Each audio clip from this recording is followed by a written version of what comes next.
matam amada akoina hek gyan tarakpadagi 80 saidagi Manipurda thoiba thawda wathok singse araibam tanate akoigi youth mayam ama naha ngantani laikhidrise ko ayamana sahi 14 years tagi bugyawe 14 15 daina sahi nifu bogi lenga sidaneba youth chineba yamada target tawraga akoigi Manipur sida hatlise ado khangdaba kharna di khangamoiba ado akhangba akoina di akoigi magi book magi chahi matamdo ngasi akoin isada document oina imita imangda loina urabanina Manipur ge sumaina masing khangamdana youth myam amadi mapunsije madum magi siba mawong singje tungan ba kaino amada dumaina mapunsije loigre na di khale phara ka pa achumaranju thidaba ko mi amagi punsida hingbagi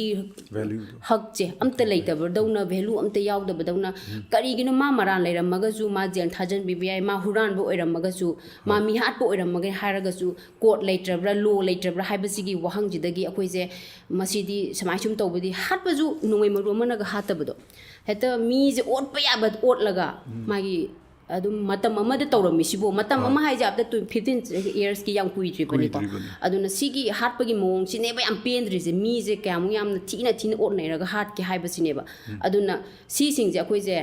akoi da chagli ba sumaina Manipur da jun ha maya ama adum hachala lauriba chahi nauriba nupi singna lukhrabi ohoraga macha masu kamai yok tino khuna isigi akoi gi family da kya muk soglakani akoi gi imung da nupi singje thengnaga duriba mayam sigi nena tawraga akoi je semgi bane tasing haig the organization je ko khoi kanagi support over government na support tawgera tawroira adagi akhoina thoglei ji ju naharun kange naharun naharun means UG haidi akhoina samaina mu tholakpa matamda akhoi khoi gi nupa sing de terrorist ni underground ne haibiri ne ba adubu oiramba su yaurangani yaudaba su nate yawi khoi gi UG mayam ama phara ka pa hali sing je ma underground yawi harasu ma ain gi matung ina ma pharaga jail thamaga ma try and chathabiraga mapunsi su jail thongera haiba ama mi gi achumaran haibam di leidana hingbage adugi poto sung taw deba Manipura macha nupa je underground di yaujaba ko any organization loop ama haitare under UG yawe adu moigi wakhanadi ai cha nupa je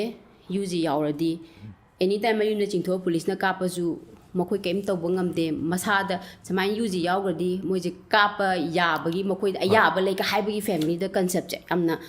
kainu kaimta aware oiram dawdu legal aware oidaba plus mioi bagi hingbagi hakje kainu ka right che kainu kai je imungdu klele su yam ka hena mangal fangdaba kitang yam remu area khara dadi maina thingneba ado mamang dadi chingtho khraga imungdagi pha khraga ka khrini ko kapna ban natte ba hoi akoi stage da UG simgam na sauga pa wafam din natte adubu mafam amadagi pharaga kaakhi ba haibase pharibagi eyewitness uhobom yauna imung manung uhorani ko ado mokoina encounter ta sengna muk cross fire tongna bada mokoi kapna bada lebaki da magtani haigera amasu leba ngak bagini haigera kapna bada sibududi